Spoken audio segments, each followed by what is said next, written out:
पर्यावरण अध्ययन।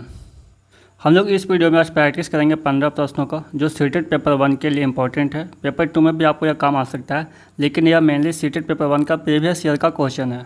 तो आइए प्रैक्टिस करते हैं 15 प्रश्न का, जिसमें 61 नंबर क्वेश्चन यहाँ पर 61 से 90 तक लेकर, लेकिन इस वीडियो में हम लोग 61 से लेकर 75 तक ही करेंगे 15 प्रश्न, क्योंकि फिर वीडियो काफ़ी लंबा हो जाता है। तो चलिए 61 नंबर प्रश्न यहाँ पे है, आपके सामने क्वेश्चन है।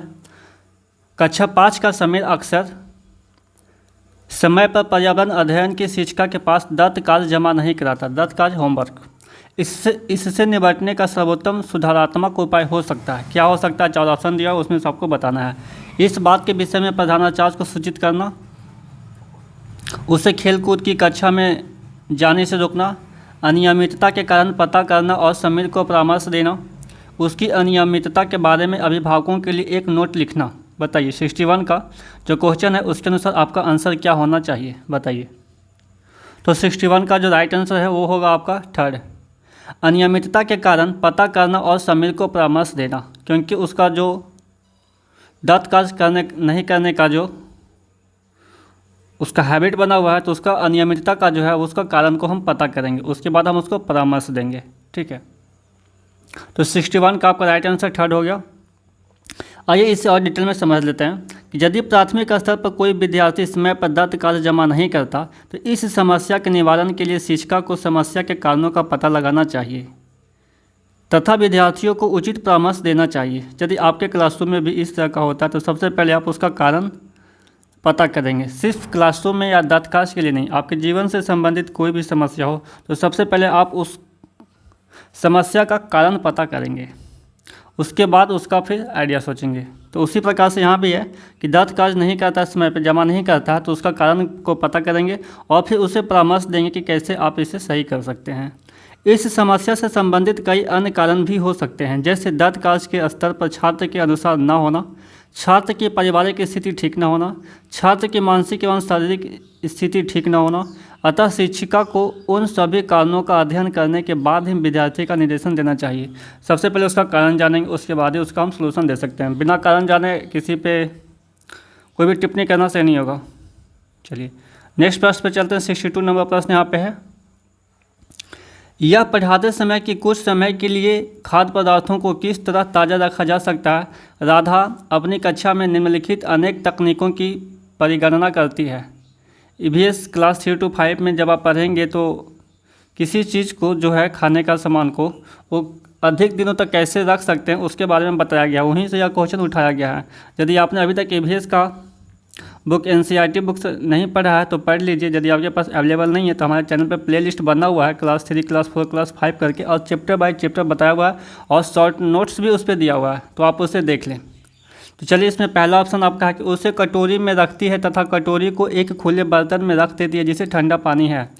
बी ऑप्शन है उसे एक गीले कपड़े में लपेट देती है। सी ऑप्शन है उसे धूप में खुला फैला देती है। और डी ऑप्शन है उसे छोटे छोटे टुकड़ों में काटती है और अंधेरे में रख देती है। तो उपरोक्त तकनीक बी के लिए वह निम्नलिखित किस खाद्य पदार्थों की ओर संकेत कर रही है। बी जो तकनीक है कि उसे एक गीले कपड़े में लपेट देती है, तो यह किस खाद्य पदार्थ की ओर संकेत करिए। पके हुए चावल, प्याज, लहसुन, हरा धनिया, काजू बर्फी। बताइए गीले कपड़े में लपेटना, तो इसका जो राइट आंसर जाएगा वो थर्ड जाएगा, हरा धनिया। जब मार्केट से आप हरे धनिया को लाते हैं तो वो सूख ना जाए, तो उसके लिए क्या करते हैं, आप गीले कपड़े को गिला करके उसमें लपेट करके रख देते हैं। तो 62 का राइट आंसर क्या होगा, तो थर्ड होगा। क्योंकि देखिए साग सब्जियों या हरे धनिए को कुछ दिन तक रख देने पर हम देखते हैं कि उसकी पत्तियां सड़ गई है तथा उनसे दुर्गंध आने लगती है, इसका स्वाद भी खराब हो जाता है तथा रंग रूप में भी परिवर्तन आ सकता है, आप उसे यूज नहीं कर सकते। यदि हम हरे धनियों को भीगे हुए पतले सूती कपड़े में लपेट कर रखें तो वह कई दिनों तक ताज़ा बनाकर रखा जा सकता है, यानी वो ताज़ा बरकरार रखता है, वो सड़ेगा नहीं, दुर्गंध नहीं आएगा, आप उसे यूज कर सकते हैं। नेक्स्ट प्रश्न है आपका 63 नंबर, और 63 नंबर प्रश्न यहाँ पे कह रहा है कि कक्षा 5 के विद्यार्थियों को घर्षण प्रकरण पढ़ाते समय शिक्षिका यह समझाने के लिए अनेक उदाहरण देती है कि घर्षण हमारे लिए कई तरीकों से उपयोगी है। उसके द्वारा दिए गए निम्नलिखित उदाहरणों में से कौन सा गलत है। देखिए यहाँ पे कौन सा गलत है उसे आपको छांटना है। पेन की नोक यानी टिप और पेपर के बीच होने वाले घर्षण के कारण ही हम लिख पाते हैं। हमारे जूतों और ज़मीन के बीच होने वाले घर्षण के कारण ही हम चल पाते हैं। ऊर्ध्वाधर रूप से ऊपर फेंकी गई वस्तु घर्षण के कारण हमेशा हमारे पास ही वापस आती है। ब्रेक लगाने पर वाहन रुक जाता है। बताइए 63 का राइट आंसर क्या होगा? तो 63 का आपका राइट आंसर हो जाएगा थर्ड, कि ऊर्ध्वाधर रूप से ऊपर फेंकी गई वस्तु घर्षण के कारण हमारे पास वापस आती है। ये जो है वो गलत है और गलत ही आपको बताना था, ठीक है। क्योंकि देखिए ये सही है, ब्रेक लगाने पे वाहन रुक जाती है, वाहन को रोकने के लिए क्या करते हैं हम? ब्रेक लगाते हैं, ये सही है। हमारे जूतों और ज़मीन के बीच होने वाले घर्षण के कारण ही हम चल पाते हैं, यदि घर्षण नहीं हो तो हम चल नहीं पाएंगे। पेन की नोक जिससे हम लिखते हैं और पेपर के बीच होने वाले घर्षण के कारण ही हम लिख पाते हैं, ये भी सही है। तो आपको गलत वाला आंसर चुनना था। तो ऊर्ध्वाधर रूप से फेंकी हुई वस्तु घर्षण के कारण आती है? नहीं, घर्षण के कारण नहीं आती है, गुरुत्वाकर्षण बल के कारण कोई भी फेंकी हुई वस्तु को हम ऊपर फेंके, ठीक है, ऊपर से फिर नीचे आती है, तो ये गुरुत्वाकर्षण बल के कारण होती है। लेकिन यहाँ पे क्या घर्षण के कारण लिखी, इसलिए गलत हो गया और यहाँ पे आपको गलत आंसर ही छांटना था। तो 63 का राइट आंसर हो जाएगा आपका थर्ड।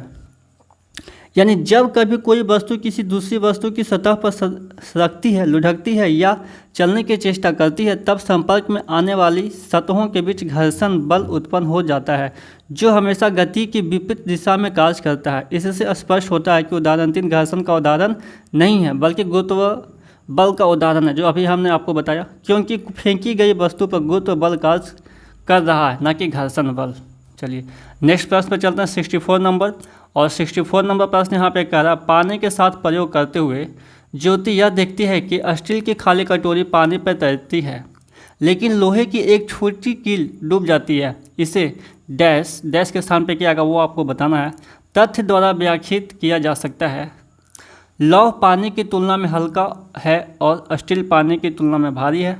स्टील की कटोरी पर लगने वाला बल उसके भार की तुलना में ज़्यादा है, जबकि लोहे की कील पर लगने वाला बल उसके भार की तुलना में कम है।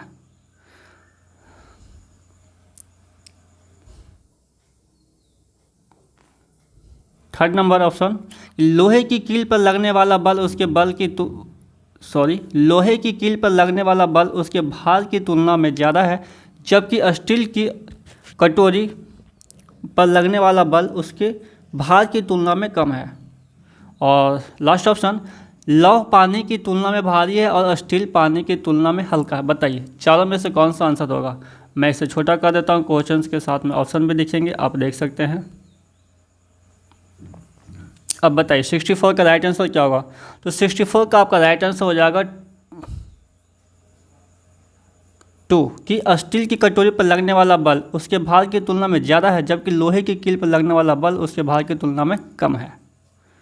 तो पानी की स्टील की खाली कटोरी तैरती है, क्योंकि खाली कटोरी अपने भार के बराबर पानी हटा लेती है, जबकि लोहे की एक छोटी कील डूब जाती है, क्योंकि लोहे की एक छोटी कील अपने भार के बराबर पानी नहीं हटा पाती। जब पानी हटाएगा अपने भार के बराबर तो वो तैरेगा, अपने भार के बराबर पानी को नहीं हटा पाएगा तो वो डूब जाएगा। इस संबंध में प्लवन के नियम दिए गए हैं। ये प्लवन के नियम पर कार्य करता है, जिसमें पहला नियम है आपका कि संतुलित अवस्था में तैरने पर वस्तु अपने भार के बराबर द्रव विस्थापित करती है, और दूसरा है ठोस का गुरुत्व केंद्र तथा हटाए गए द्रव का गुरुत्व केंद्र दोनों एक ही ऊर्ध्वाधर रेखा में होनी चाहिए। इस तरह से आगे देखते हुए 65 नंबर क्वेश्चन पे चलते हैं। 65 नंबर क्वेश्चन से यहाँ पे कह रहा है कि वायु प्रदूषण प्रकरण पढ़ाने के लिए 4 अलग अलग विज्ञान शिक्षक 4 तरह की शिक्षण पद्धतियों का प्रयोग करते हैं। निम्नलिखित में से कौन सी पद्धति सबसे ज़्यादा उचित है? सबसे ज़्यादा उचित है वो आपको बताना, चारों का चारों ही सही है, लेकिन सबसे ज़्यादा उचित कौन है वो राइट आंसर होगा। प्रकरण पूरा करने के बाद अभ्यास में दिए गए सभी प्रश्नों को उत्तर लिखवाना, विद्यार्थियों को वायु प्रदूषण पर वृत्त चित्र दिखाना, विद्यार्थियों से कहना कि वे दीपावली से पहले और बाद में वायु के नमूने इकट्ठे करें और उनकी गुणवत्ता का अध्ययन करते हुए निष्कर्षों को सारणीकृत करें। और लास्ट ऑप्शन है विद्यार्थियों को पाठ्य पुस्तक में से प्रकरण का सस्वर पठन करने के लिए कहना और संकल्पना या शब्दावली का अर्थ स्पष्ट करना। बताइए 65 का आंसर करें। तो 65 का आपका राइट आंसर क्या होगा वो आपको बताना है। तो 65 का आपका राइट आंसर हो जाएगा 2, कि विद्यार्थियों को वायु प्रदूषण पर वृत्त चित्र दिखाना। प्राथमिक स्तर पर वायु प्रदूषण प्रकरण पढ़ाने के लिए शिक्षक को वायु प्रदूषण के स्रोत, हानिकारक प्रभावों तथा नियंत्रण के उपायों से संबंधित वृत्त चित्र दिखाना चाहिए। वृत्त चित्र के माध्यम से दिखाने पर विद्यार्थी वायु प्रदूषण प्रकरण को रुचिपूर्ण ढंग से सीखते हैं तथा वायु प्रदूषण पर रोकथाम संबंधी उपायों पर ध्यान केंद्रित करते हैं। इससे संबंधित तथ्य यह भी है कि किसी भी प्रकरण का दृश्य श्रव्य सामग्री की सहायता से अधिगम करने पर अधिक अस्थायी होता है। नेक्स्ट प्रश्न 66 नंबर कि एक शिक्षिका तनावग्रस्त बच्चे की पहचान कर सकती है जब बच्चा निम्नलिखित व्यवहार प्रदर्शित करता है। आक्रामक व्यवहार, पढ़ाई में पूर्ण एकाग्रता, बहुत बात करना, हाइपर एक्टिविटी मीन्स अति सक्रियता। बताइए 66 का आंसर करें। तो 66 का आपका राइट आंसर हो जाएगा फर्स्ट की आक्रामक व्यवहार। शिक्षण प्रक्रिया के दौरान पूर्ण एकाग्रता, बच्चे के प्रतिभाशाली होने, बहुत बात करना, बच्चे के पिछड़े होने तथा अति सक्रियता बच्चे के सृजनशील होने की ओर संकेत करती है, जबकि किसी बच्चे का आक्रामक व्यवहार उसके तनावग्रस्त होने की ओर संकेत करता है।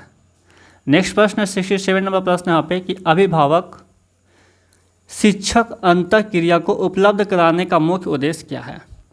विद्यालय में हो रहे क्रियाकलापों के बारे में जानकारी को साझा करना, पुनर्बलन और सुधार के लिए बच्चे की योग्यताओं और कमजोरियों के बारे में चर्चा करना, एक दूसरे के साथ सामाजिक संबंध विकसित करना, एक दूसरे की कमियों को उजागर करना।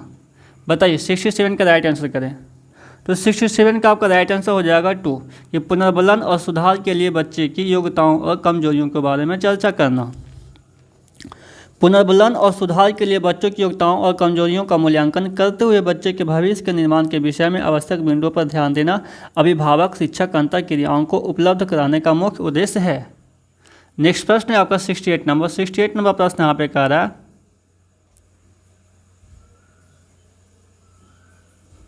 कि सभी बड़े शहर सड़कों पर भारी संख्या में वाहनों के कारण पर्यावरण प्रदूषण की समस्या का सामना कर रहे हैं। पर्यावरण संरक्षण के लिए शहर के लोग व्यक्तिगत रूप से डैश के माध्यम से अपना सहयोग दे रहे हैं। इस डैश के स्थान पर क्या आएगा वो आपको बताना है। पर्यावरण सुरक्षित सीमा के लिए व्यक्तिगत वाहन के इंजन की नियमित रूप से जांच करवाने, आने जाने के लिए सार्वजनिक यातायात व्यवस्था का प्रयोग करने, अक्सर घर से बाहर जाने से बचने, व्यक्तिगत वाहन जैसे स्कूटर, कार आदि नहीं रखने। बताइए 68 का राइट आंसर क्या होगा। तो 68 का आपका राइट आंसर हो जाएगा सेकंड कि आने जाने के लिए सार्वजनिक यातायात व्यवस्था को प्रयोग करने। सभी बड़े शहर सड़कों पर भारी संख्या में वाहनों के कारण पर्यावरण प्रदूषण की समस्या का सामना कर रहे हैं। पर्यावरण संरक्षण के लिए लोगों को व्यक्तिगत वाहनों की अपेक्षा सार्वजनिक यातायात व्यवस्था का प्रयोग करना चाहिए।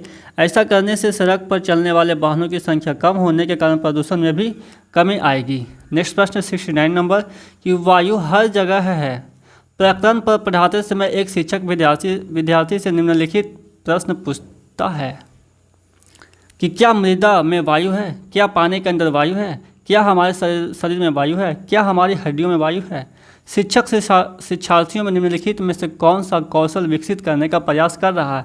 वर्गीकरण कौशल, चिंतन कौशल, संवेगात्मक कौशल, अवलोकन कौशल। बताइए 69 का आंसर करें। तो 69 का आपका राइट आंसर हो जाएगा 2 चिंतन कौशल।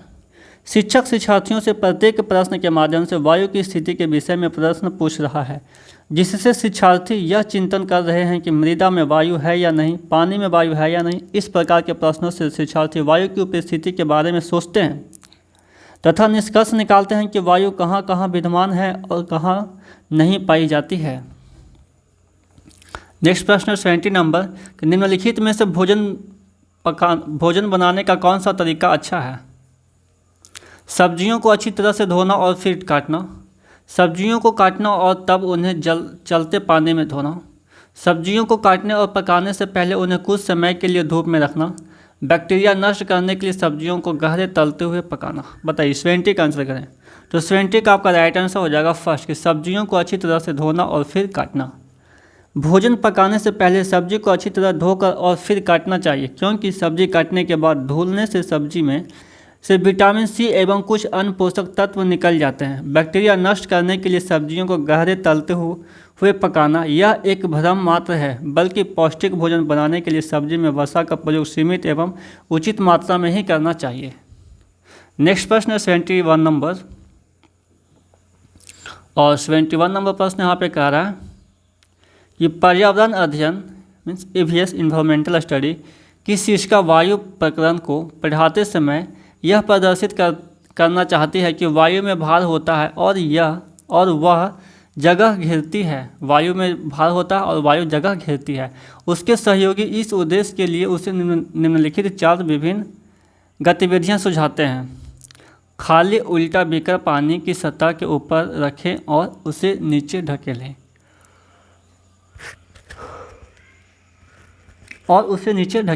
दूसरा है अश्रा के माध्यम से जूस को खींचना। गुब्बारे में हवा भरना।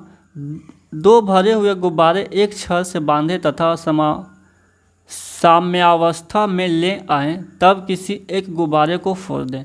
तो उपरोक्त गतिविधियों में से कौन सी गतिविधियां वांछनीय परिणामों को प्रदर्शित करेगी? बताइए, ए और बी, ए और डी, बी और डी, ए और सी। 71 का आंसर करें। तो 71 का आपका राइट आंसर हो जाएगा 2, ए और डी, कि खाली उल्टा बीकर पानी की सतह के ऊपर रखें और उसे नीचे ढकेलें। डी नंबर है कि 2 भरे हुए गुब्बारे एक छड़ से बांधें तथा साम्यावस्था में ले आएं, तब किसी एक गुब्बारे को फोड़ दें। यानी खाली उल्टा बीकर पानी की सतह के ऊपर रखकर नीचे ढकेलने पर उसमें पानी नहीं भरता है। यदि बीकर को थोड़ा झुका दिया जाए तो इसमें से वायु को बुलबुले बाहर आते हुए नजर आते हैं और पानी धीरे धीरे बीकर में अंदर जाने लगता है, जिससे यह सिद्ध होता है कि वायु जगह घेरती है। यदि 2 भरे गुब्बारे को एक छड़ से बांधकर साम्यावस्था में ले जाएं तो एक गुब्बारा फोड़ने पर छड़ असंतुलित हो जाएगी तथा फूटे गुब्बारे की ओर झुक जाएगी। इससे स्पष्ट होता है कि वायु में आयतन के साथ साथ भार भी होता है।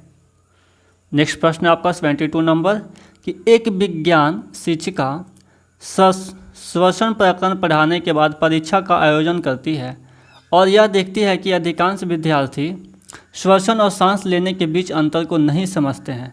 यह किसके कारण हो सकता है? वह कक्षा में प्रभावी तरीके से संबंधित संकल्पना को व्याख्यायित नहीं कर सकी। वह उनकी कक्षा अध्यापिका नहीं है। विद्यार्थी प्रश्न को सही तरीके से नहीं समझ सके। शिक्षिका की कक्षा में प्रायः बहुत अनुशासनहीनता रहती है। बताइए 72 का आंसर करें। तो 72 का आपका राइट आंसर हो जाएगा कि 72 का आपका राइट आंसर हो जाएगा फर्स्ट, कि वह कक्षा में प्रभावी तरीके से संबंधित संकल्पना को व्याख्या नहीं कर सकी। एक विज्ञान शिक्षिका ने श्वसन प्रकरण पढ़ाने के बाद परीक्षा का आयोजन करके देखती है कि अधिकांश विद्यार्थी श्वसन और सांस में अंतर को नहीं समझते। इसका प्रमुख कारण है कि उसके द्वारा किया गया शिक्षण प्रभावशाली नहीं था। यदि शिक्षिका इस प्रकरण को पढ़ाते समय उचित उदाहरणों के साथ साथ प्रयोगात्मक रूप से समझाती है तो विद्यार्थी श्वसन की प्रक्रिया को भली भांति समझकर श्वसन व सांस में अंतर समझ सकेगा। नेक्स्ट प्रश्न आपका 73 नंबर प्रश्न यहाँ पे कह रहा कि रेत और नमक के मिश्रण को पृथक करने के लिए प्रक्रियाओं को निम्नलिखित 4 क्रमों में से किसका उपयोग किया जाना चाहिए?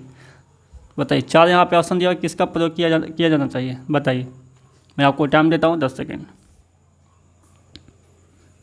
73 का राइट आंसर क्या होगा वो आपको बताना है।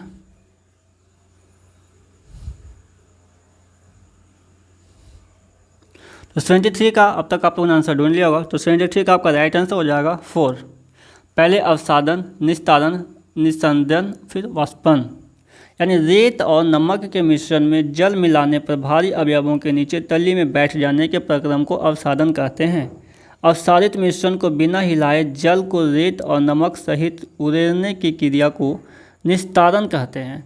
फिर इस मिश्रण को फिल्टर कर लेते हैं जिससे रेत के छोटे छोटे कण भी पृथक हो जाते हैं। इस प्राप्त मिश्रण में केवल नमक और जल है। इस मिश्रण का वाष्पन करके नमक प्राप्त किया जा सकता है। वाष्प बनकर जल उड़ जाता है, नमक रह जाता है। नेक्स्ट प्रश्न 74 नंबर यहाँ पे कह रहा है कि रेखा की माँ डैश के लिए रोजाना तालाब से लाए पानी में फिटकरी डालती है। डैश के स्थान पर क्या आएगा? पानी को रंग रहित करने, हल्के निलंबित अपद्रव्यों को अवसादित करने, कठोर जल को मृदु जल में परिवर्तित करने, पानी को मौजूद रोगाणुओं को खत्म करने। बताइए 74 का आंसर करें। तो 74 का आपका राइट आंसर हो जाए कि हल्के निलंबित अपद्रव्यों को अवसादित करने।